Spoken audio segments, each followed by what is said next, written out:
Magandang araw, sir. Isa ako sa mga silent listeners ninyo at gusto ko lang ibahagi itong kwento ko. Karamihan talaga sa atin, lalo na kapag long trip, mas gusto ang gabi bumabiyahe para itutulog na lang. Kaya ganun na rin yung nakagawian ko, lalo na pag umuwi ako sa probinsya namin kasi 12 hours yung biyahe. Pero mula nung nangyari sa akin yung experience na to, never na ulit akong bumiyahe sa gabi.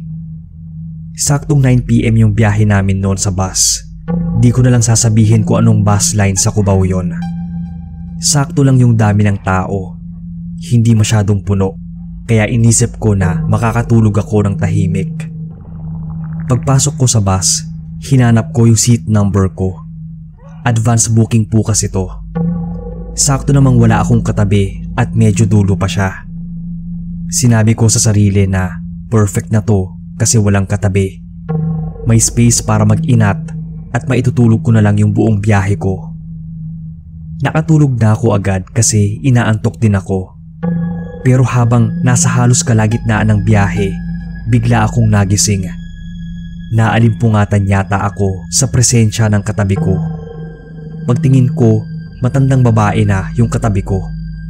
Suot niya yung parang dress ng mga lola sa probinsya, pero as in luma na. Hindi ko na yun pinansin masyado dahil feeling ko okay lang naman. Baka uuwi rin siya sa probinsya. Habang tumatakbo yung bus, napapansin ko na parang ang weird talaga ng matanda sa tabi ko. Hindi siya gumagalaw pero ramdam ko yung mga mata niya na nakatingin sa akin. Hindi ko na mapigilan kaya pasimple ko siyang sinilip sa peripheral vision ko. Doon ko napansin na talagang naatitig siya sa akin at parang hindi pa kumukurap. Yung titig niya parang may gustong sabihin pero sobrang creepy kasi walang ekspresyon yung mukha niya. Mas lalo akong kinilabutan nung napansin ko na may tumutulong laway mula sa gilid ng bibig niya. Hindi niya yun pinupunasan. Tuloy-tuloy lang yung pagtulo tapos parang wala lang sa kanya. Sobrang creepy talaga kasi parang hindi siya aware na may laway na siya o baka wala lang talaga siyang pakialam. Hindi ko na alam kung paano uupo ng maayos kasi ramdam ko na parang binabantayan niya yung mga galaw ko. Hindi na talaga ako mapakalinon. Parang may something off sa kanya. Naisip ko na baka mas magandang lumipat na lang ako ng ibang upuan nun. Pero nahiya akong tumayo at magpalipat. Baka isipin ng iba na maarte lang ako. Hindi na rin ako makatulog kasi kung ano-ano na yung naiisip ko. Hanggang sa marinig ko na siyang bumubulong ng kung ano-ano. Hindi ko maintindihan. Pero alam ko na hindi yun Bisaya o Ilocano o parang kahit anong Filipino language or dialect. Hindi ko alam kung Latin o Spanish pa. Basta, ang bilis ng mga bulong niya. Mas lalo talaga akong kinilabutan nun. Kahit napilit kong inaalis sa isip ko yung kaba, hindi ko kaya. Yung laway na tumutulo mula sa bibig niya, yung mga mata niyang walang buhay at yung nakakatakot na presensya niya at saka yung mga bulong. Lahat yun, ramdam ko na di lang nagkataon at hindi yun normal. Dahan-dahan akong tumayo. Naglakad papunta sa konduktor at tinapik siya. Tinanong ko kung baka pwedeng lumipat na lang yung matanda dun sa harapan dahil may isang bakante pa naman. Baka kako mas maging komportable yung matanda kasi nga matanda na. Alam ko dapat nasa harap siya, hindi nasa bandang dulo. Tinanong ako ng konduktor kung anong seat number ko. Sinabi ko. Pagkatingin niya, sabi niya ay wala naman akong katabi. Wala daw nakatoka sa tabi kong upuan. Nung lumapit na kami sa upuan ko, saka namin nakita na wala nga yung matanda. Tiningnan ko pa yung buong bus, pero wala talaga yung matandang yon. Kahit na umaandar pa lang yung bus at papalapit pa lang kami sa bus stop. Kinilabutan ako ng sobra. Tas nakita ko rin na medyo natakot yung konduktor. Pero ipinagsawalang bahala niya na lang. Tapos pinalipat na lang niya ako ng upuan kung gusto ko raw. Meron din kasi sa bandang harap na walang nakaupo, yung isang bakante. So doon na nga lang ako umupo. Tulala ako at halos wala sa sarili habang inaayos yung bag ko na nilipat ko Saka ako naupo na.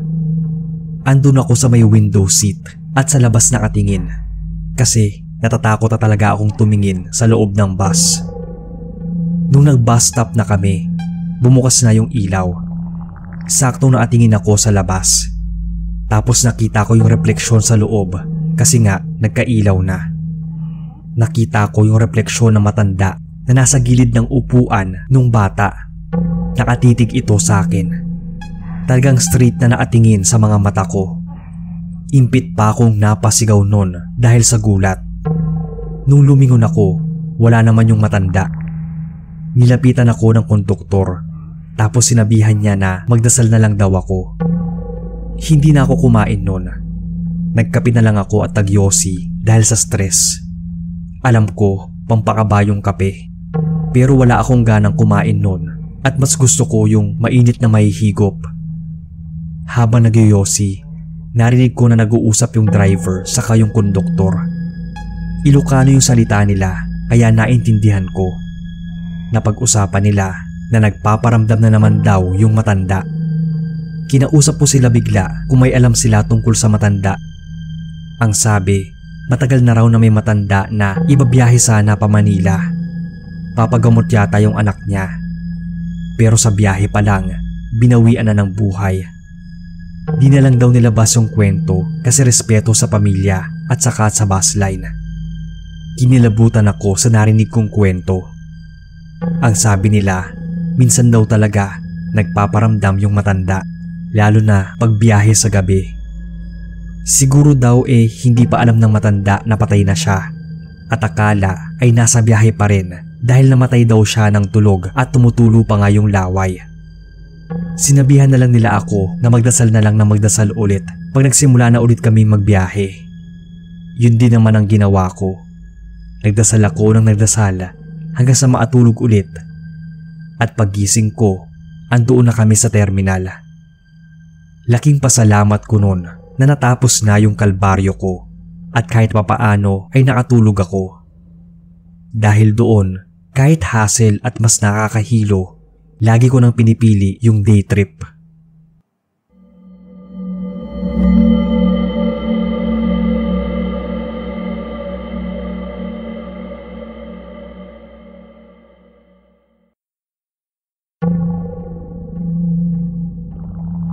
Hello po sir at sa lahat. Ako si Jam. A few months ago, bali summer po yun, nagbakasyon kami. Inaya kami ni na mami at daddy na mag-outing. Kami lang pamilya kasama yung bunso kong kapatid. Pero hindi kami natuloy dahil sa sobrang nakakatakot naming experience. Gabi kami nun umalis. Actually, madaling araw na nga. Lampas 12:00. Kasi ang gusto namin umaga, saktong andoon na kami sa beach. Nakasakay na kami sa sasakyan, kaya okay lang kahit gabi. Bago pa kami makaalis ng bahay, sobrang aligaga na talaga si mami sa pag-aayos ng mga gamit at mga dadalhin namin. Habang si daddy naman, chinecheck yung kotse. Ako antok pa, kaya hindi ko masyadong alam kung anong maitutulong ko. Kaya nauna na ako noon sa sasakyan. Habang nasa biyahe, napansin ko agad na parang iba yung ambience. Mabigat sa pakiramdam at parang may presensyang hindi ko maipaliwanag. Si daddy, tahimik lang na nagdadrive, pero halata ko na medyo tense siya. Si mami naman, may kinokontak na hindi ko kilala, habang yung kapatid ko, nakatulala ata na tulog sa tabi ko habang nakatingin sa bintana. Medyo weird kasi sobrang tahimik niya. Nakatingin lang siya sa labas ng bintana. Usually kasi makulit yan at madaldal, pero nung nasa biyahe, parang ibang tao siya. Sinusubukan ko siyang kausapin noon pero hindi sumasagot. Parang di niya ako nadidinig. Nakatingin lang siya sa labas at hindi kumikibo. Akala ko nga antok pa rin siya kaya hindi ko na kinulit. Medyo antok pa yung diwa ko noon. Hindi pa kami masyadong nakakalayo nang nagising ako sa sigaw ni mami. Paggising ko, nagulat ako kasi wala na sa tabi ko yung kapatid ko. Nagtaka na ako at tinanong kung nasaan na siya. Hindi makagilid si daddy kasi nasa highway kami. Hindi ko magets noon kung anong nangyayari, pero sinabihan niya si Mami na huwag magpanik. Nakinig ako sa usapan nila sa phone, tapos sa pag-alaman ko na si tita pala yung kausap ni Mami, nadidinig kong umiiyak sa kabilang linya yung kapatid ko. Paulit-ulit na tinatanong ni Mami kung papaanong naiwan yung kapatid ko sa bahay. Nakita namin kanina dito sa sasakyan. Ang sabi ng tita ko sa phone, nakita raw niya na nakatulog sa CR. Nakatulog ata habang nagpapalit. Buti na lang daw at si tita yung pinagbantay ng bahay. Kung hindi, inaiwanang mag-isa yung kapatid ko.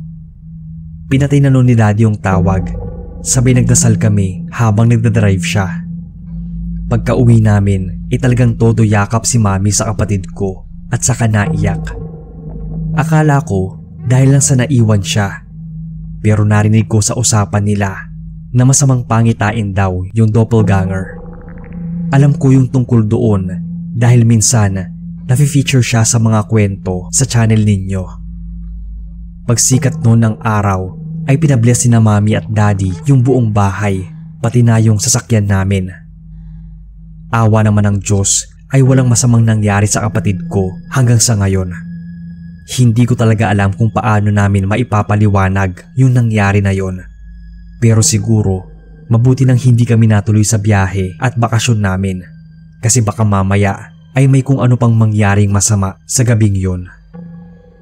Hanggang dito na lang po ang kwento ko. Sana ay marinig ko rin ito sa inyong channel.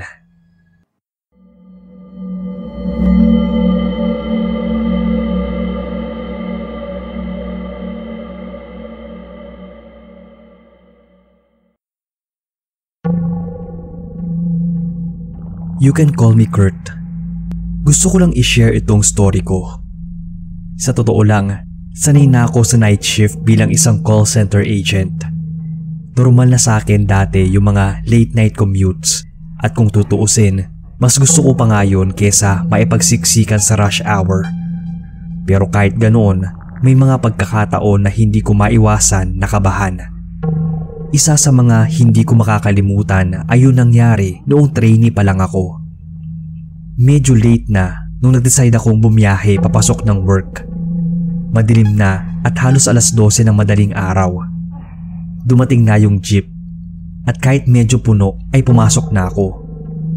Tahimik lang yung biyahe at unti-unti nang nagsisibabaan yung mga pasahero. Medyo nawala na yung kaba ko dahil normal naman yon, lalo na at malapit na kami noon sa Tayuman kung saan madalas bumaba yung mga pasahero. Habang binabaybay namin yung ruta, napansin ko na parang padami ng padami yung mga bumababa hanggang sa ako na lang yung natira. Nagsimula na akong makaramdam ng discomfort noon, yung parang may bumibigat sa loob ko, pero di ko na lang pinansin. Hindi ko rin alam kung tinatamaan lang ako ng anxiety kasi mag-isa na lang ako noon sa jeep. Tas baka ma-hold up ako.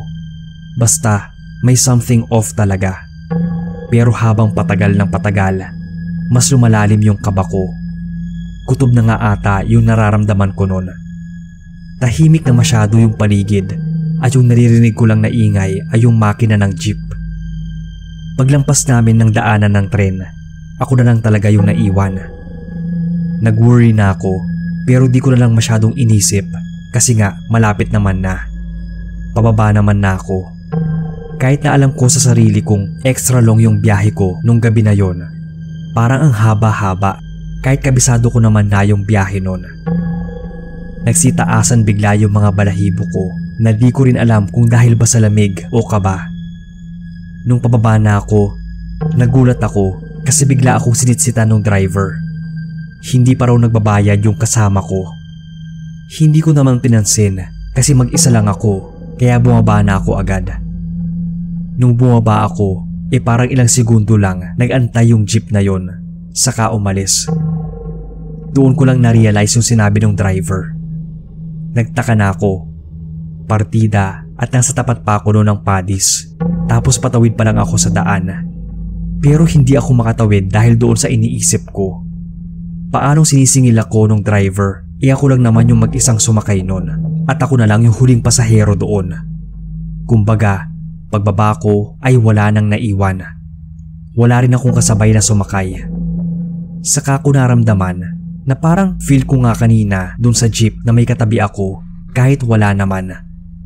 Naisip ko noon na baka may nakita talaga yung manong driver na kasama ko na hindi nakikita ng isang ordinaryong tao. Kinilabutan tuloy ako noon. Tapos dumagdag pa yung aso nung pulubi na bigla na lang akong tinahulan kahit wala naman akong ginagawa. Naglakad na lang ako ng mabilis noon para maapunta na ng office. Sobra akong nag-overthink dahil dun sa nangyari. Kaya hanggang ngayon, kapag madaling araw yung schedule ko, sa sleeping quarters na ako sa opisina natutulog. Ganoon din kapag madaling araw na yung uwi ko.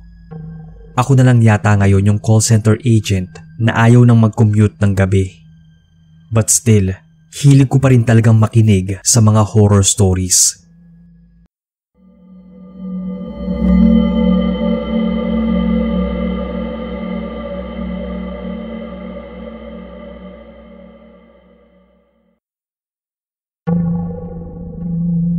Magandang araw, boss. Tawagin niyo na lang akong Ramil.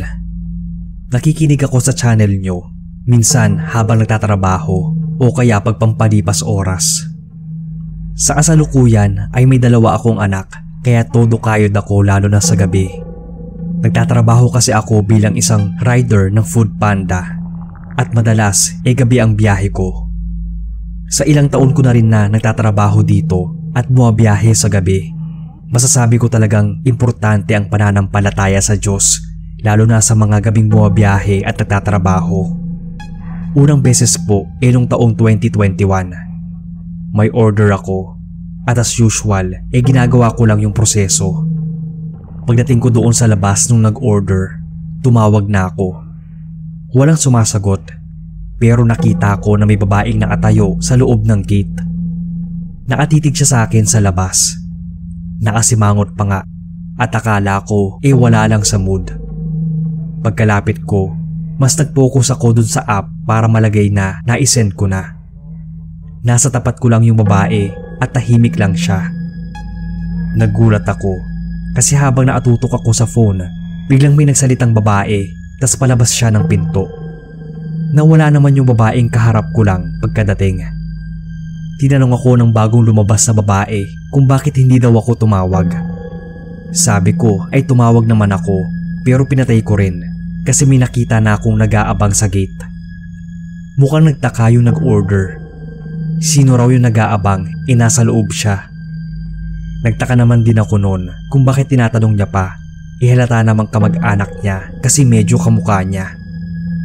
Ang sabi ko, yung ate o kapatid niya yatang babae.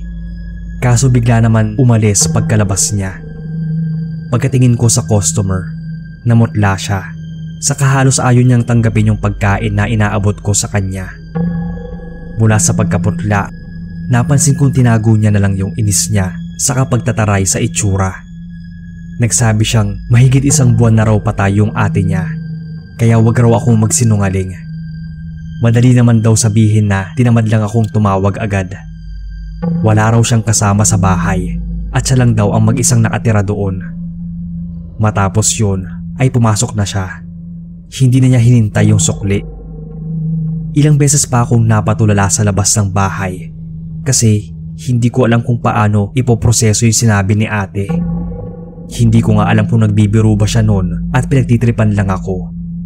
Uso kasi dati yung mga vloggers na nagpaprank. Pero parang wala naman nagbibiro na namatayan sila ng mahal sa buhay. Lalo pa at pandemya pa noon. Sumilip-silip pa ako doon sa kanila. Umaasa akong makikita ko ulit yung unang babae na nasa gate para at least makumpirma ko na totoong buhay yung nakita ko. Pero wala na akong nakita noon. Bumalik na lang ako sa motor para sa mga susunod na orders. Mahaba pa yung gabi ko noon kaya marami pang oras para magtrabaho. Pero pagkatapos pa lang yata ng 1 oras, umuwi na agad ako. Nakumpirma ko kasi na baka totoo nga yung sinabi nung una kong pinaghatiran ng pagkain. Napatay na yung ate niya at nakita ko yung multo nito. Pagkagaling ko kasi sa kanila, naramdaman kong bumigat yung motor ko. Yung para bang may nakasakay sa likod ko. Pag rider ka kasi, lalo na kapag kabisado mo yung motor mo, mararamdaman mo talaga yung bigat o kung may mali. Dinaan ko muna yung motor ko sa tapat ng simbahan at napa-sign of the cross. Matapos naman ang pagdarasal, gumaan na yung pakiramdam ko sa motor. Pero inuwi ko na lang talaga sa bahay dahil takot na ako na baka may masama pang mangyari sa akin. Medyo marami na rin akong naranasan pagkatapos nun at hanggang sa ngayon na ikukwento ko na lang sa susunod. Parang ang naasanayan ko na. Bukod sa delikado sa mga kriminal, disgrasya, dagdag pa yung mga bagay o nilalang na hindi basta nakikita ng isang ordinaryong tao. Pero kahit na ganun, ituloy pa rin ako noon sa trabaho. Wala pa namang nangyayaring masama sa akin magpasa hanggang ngayon. Bukod lang sa minsan na magulat at matakot. Pero sabi ko nga, sanayan lang.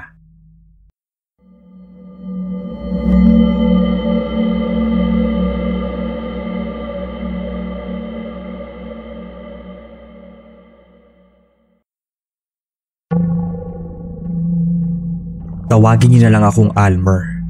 Tubong Quezon po ako pero napadpad ng Maynila para magtrabaho. Naging pahinante ako ng truck tapos yung tito ko naman yung driver. Bali maraming taon na rin to nangyari.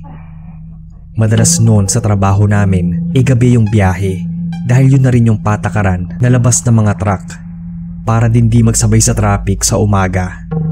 Kaya kahit pa may ilang karanasan akong nagtulak sa akin para umayaw na sa gabi na biyahe, wala naman din akong nagawa nun. Isa sa mga yon yung unang buwan ko sa trabaho. 3 kami sa truck nun kasama yung tito ko na driver. Habang nasa daan, nakaramdam ako ng sobrang pagod. Napapikit ako kahit pilit kong nilalabanan yung antok. Pero kahit ganoon, hindi ko napigilan yung sarili. Nakatulog ako sa upuan at doon na nagsimula ang lahat. Nanaginip ako noon at sa pagkakatanda ko, may batang babae na biglang tumawid sa harap ng truck namin. Hindi namin siya nakita agad kaya nasagasaan namin siya. Sa sobrang gulat, nawala ng kontrol si Tito sa manibela at bigla naman kaming bumaliktad sa gilid ng kalsada. Yung pakiramdam ng truck na umiikot, yung tunog ng bakal na kumakalampag at yung naramdaman kong sakit. Lahat ng yun talagang dama ko na parang totoo. Paulit-ulit din yun na nagplay yung itsura ng bata sa utak ko. Yun talaga yung pinaka kinatatakutan ko sa trabaho namin, yung makasagasa. Kasi daw sabi ng tito ko, pag nakasagasa kami, habang buhay na naming susustentuhan o babayaran yung nadisgrasya namin o yung pamilya nila. At malamang kung hindi kami himas rehas, mawawalan kami ng kabuhayan. Pagkagising ko noon, halos mabaliw ako sa takot. Basang-basa pa ako ng pawis at yung puso ko parang gusto na lang kumawala sa dibdib. Hindi ko na magawang ipikit ulit yung mga mata ko. Di ko nga alam kung bakit. Talagang nakakatakot naman yung madisgrasya ka at yung makadisgrasya. Para tuloy ako nung naaaning. Mabilis pa naman noon yung patakbo ng tito ko. Hindi ako mapakali kaya naisip ko na mag-aya kay tito na huminto muna para magkape. Kailangan ko ng oras para kumalma at isipin kung paano mababaliwala yung nakita ko sa panaginip at para makaiwas na rin sa antok. Huminto muna kami saglit at nagkape sa isang maliit na tindahan sa gilid ng kalsada. Yung kape, ginamit ko para takpan yung takot na naramdaman ko para mahimasmasan. May kakaiba talaga sa bangungot kong yun kasi parang totoo. Inisip ko na lang na sabi nila ikabaliktaran daw yung mga mangyayari sa panaginip para kahit papaano kumalma naman ako. Buti nga at malapit kami sa stopover ni Tito kasi bawal talaga sa amin yung bigla na lang magpa-parking kung saan kahit hindi naman ganun kalaki yung truck namin. Pagkatapos namin magkape, bumalik na kami sa truck. Sinabi ko sa sarili na wala akong dapat ikatakot dahil panaginip lang naman yon. Pero habang nasa daan na kami, di ko maiwasang mapraning. Kaya sinabi ko kay Tito noon na magdahan-dahan lang. Tas focus na focus ako sa daan para lang talagang masigurado na hindi kami mababangga at makakabangga. Maniwala man kayo o sa hindi, kahit ako nagulat nung may nadaanan kaming kaparehang eksena sa panaginip ko. Pero hindi natumba yung truck at hindi kami yon. Pero yung batang babae sa panaginip ko, andoon siya, nakahandusay sa kalsada, duguan at parang wala ng buhay. Yun yung eksaktong itsura ng bata na nakita ko sa panaginip ko, na para bang lumabas mula sa isip ko at naging totoo. Hindi ko maipaliwanag yung takot na naramdaman ko nung oras na yun. Awang-awa ako sa bata kasi halos hindi na siya makilala kahit sa muka dahil sa nangyaring pagkawasak, hindi lang sa ulo pati na rin sa katawan niya. Pero alam ko na siya yung nasa panaginip ko dahil sa suot niyang pulang bestida, hulma ng katawan at haba ng buhok. Wala na yung truck na nakasagasa sa kanya. Siguro tinakbuhan siya para makatakas sa responsibilidad nila sa biktima. Maaaring nabigla, natakot, kaya pinili na lang tumakbo. Napatulala na lang ako noon. Saka ko kinuwento sa mga kasama ko yung napanaginipan ko na saktong-sakto sa nangyari. Naisip ko rin na baka kung hindi kami nagkape, baka kami yung nakasagasa sa bata at nadisgrasya kami. Pero hindi ko pa rin masasabing swerte kasi may batang maagang binawian ng buhay. Napahawak naman kami sa isa't isa sa nakasabit na rosaryo sa sinasakyan naming truck. Naniwala naman sa akin yung mga kasama ko kasi sabi nila, minsan daw talaga yung mga panaginip ay pangitain.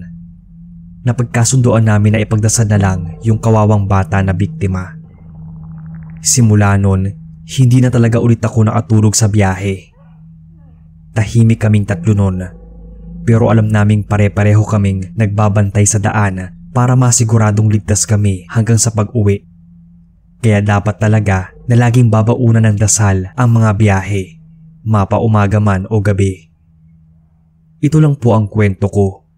Mag-iingat po tayong lahat sa biyahe.